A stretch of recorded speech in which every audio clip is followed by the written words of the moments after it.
Как стать шире? Ширина — это первое, что люди замечают визуально. Именно она делает тебя крупнее, чем ты есть на самом деле.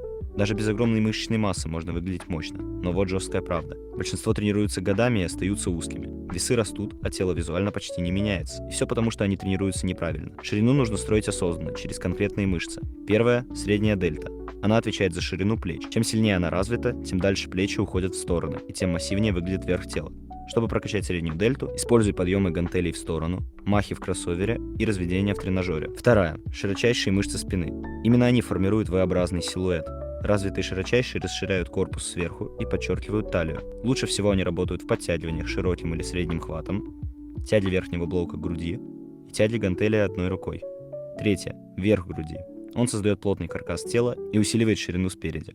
Для его акцента подойдут жимы под углом, жимы гантелей на наклонной скамье и сведение в кроссовере снизу вверх. Ну а если хочешь забрать себе бесплатного бота, который считает калории по фото, то переходи в наш телеграм-канал.